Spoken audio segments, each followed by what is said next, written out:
What is an example of Ar-Riyaa, my brothers and sisters?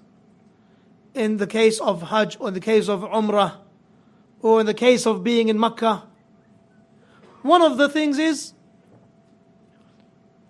knowing to yourself that when I go back to my country, people are going to start giving me a label. As is known in some cultures, when someone comes to do Umrah, or someone comes to do Hajj, he goes back to his land and he becomes known as Al-Hajj. Or that's in Arabic, or they say Haji, or Haji Sab. These titles are titles of, they are honorific titles. They are honorific titles. They're not meant to belittle anyone. They're actually meant to raise someone's status. So when someone refers to you as Haji Sab, he's actually referring to you in an honorable way.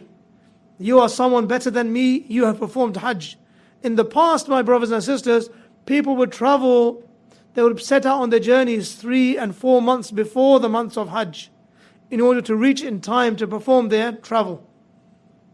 And then they would stay here for the 5 particular days of completing their rites, and then they would spend that much time going back to their lands. On foot, on camelback, on donkeys, by bus, however it may have been, they were doing it, and they were struggling, and they were striving, and they were carrying their luggage on their backs. And there was great difficulty endured. And when people left for Hajj, it was an occasion. It was something real. They recognized these people are going, and they may not return. They're going for 6 months or 3 months. So they would make sure that they clear all their debts. And they would go to visit families and ask them, if I've wronged you, please forgive me. And they would clean their slate with the people and then go to meet Allah subhanahu wa ta'ala.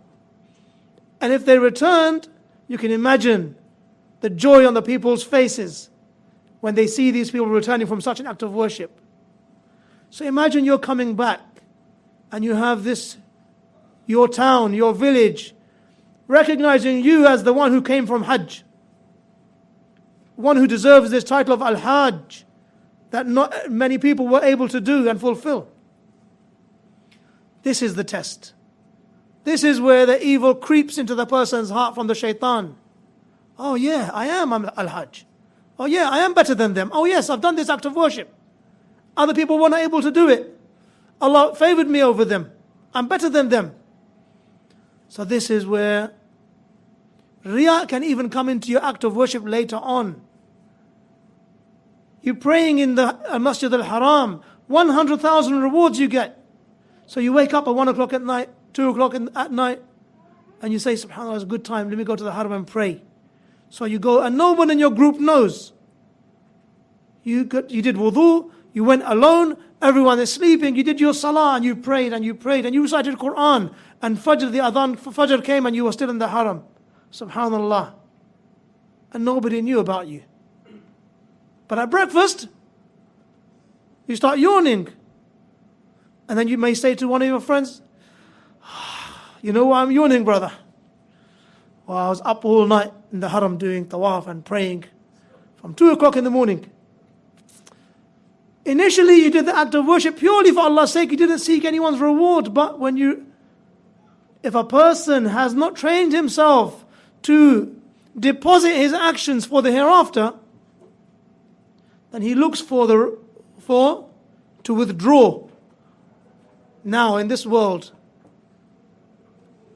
this is a severe error that people fall into. You have to be really careful. Protect your acts of worship, brothers and sisters. Protect your acts of worship.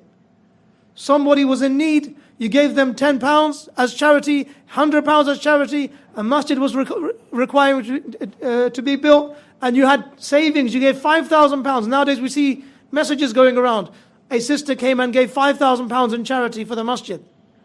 Do not let it be known that it was you. Keep that action. By Allah, you will find it on Yawm al-Qiyamah. You'll find it ready for you to be collected.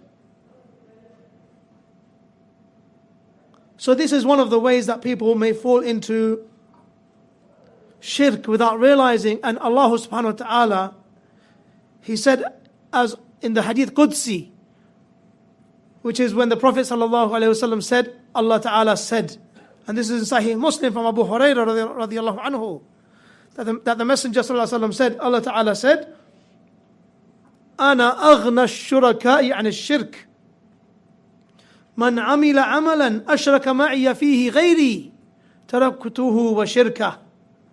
I am the one least in need of anyone's associating partners with me.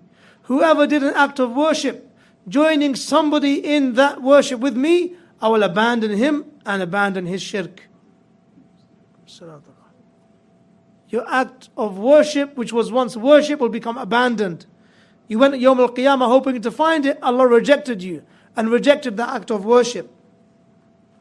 So protect yourself, my brother and my sister, from having acts of worship that you initially did for Allah's sake ruined by later on seeking praise and pleasure of the creation of Allah, who are weak, who have nothing to offer you except a smile, raise you in status temporarily for 50 years or 40 years, and then what happened? What did you do with that?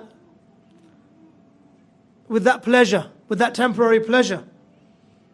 It didn't gain you any ground. And if it gained you something, it gained you something temporarily. We ask Allah subhanahu wa ta'ala that He grants us sincerity in all of our statements and in all of our actions. And He protects our acts of worship from being ruined by our own hands.